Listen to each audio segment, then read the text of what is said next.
What is this? Basket? Yeah. So I need your imagination today, okay? So one teacher, he gave a lesson to students.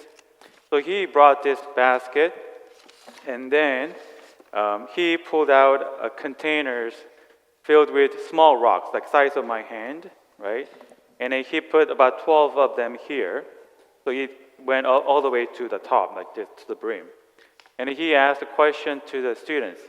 Is this basket full? And then the student answered, yes. Yeah?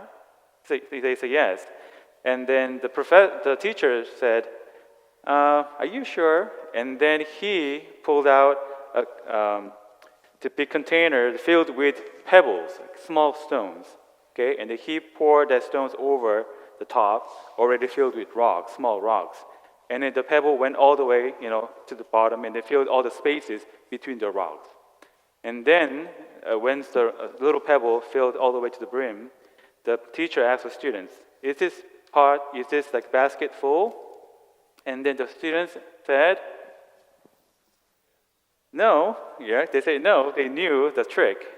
Now the teacher pulled out containers, of sand, and then he poured sand over this basket already filled with rocks, small rocks and pebbles, and the sand settled down all the way, and then filled all the little spaces between the pebbles.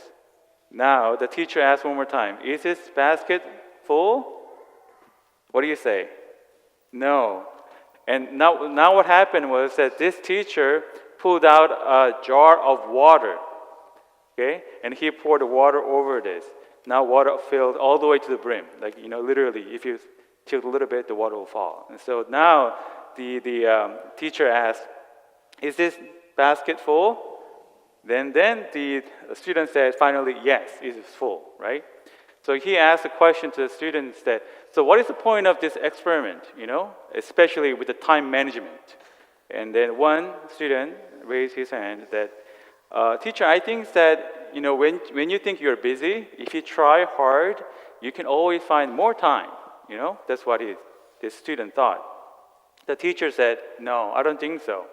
I think the moral of this story, the point of this story, is that if you do not put small rocks first in the basket, then you won't be able to put everything together like this. Yeah, do you get it? So you have to put the important big things first in order, then everything will be in this perfect order. So likewise, in our life, there are different things in the order of importance. In the gospel, Jesus teaches us that the most important, the commandment is what? Love your God with all your heart, with all your soul, with all your mind, with all your strength, right? Love God with all your heart and receive that love from the Lord, especially in the Eucharist. And then what you can do, you can love others just like yourself. So that's really important, right? Once you receive it, you can give out. But sometimes when we do, in our life, especially with our time, if we feel with unimportant first, for example, if you spend too much time on playing game on the phone, for example, instead of talking to your families or friends or spending time with them or praying to God, then your life will be filled with pebbles or sand first. You won't be able to you won't have a time, place, or you won't have a space to put rocks in your basket. So, So in your life, do the important thing first, right? Talking to God, talking to your family members and good friends. Those are probably the top priorities in your life.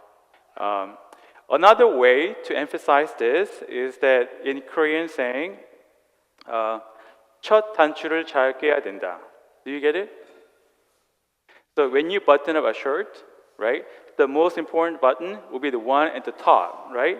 If this button is misplaced, maybe here and here, you have to unbutton everything and redo it, right?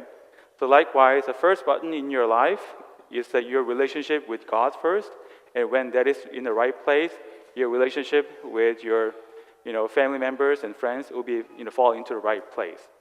So today, let us ask for the grace to do the important things first in our life. Put small rocks first in your basket. Make sure that you fasten the first button in the correct place. Amen.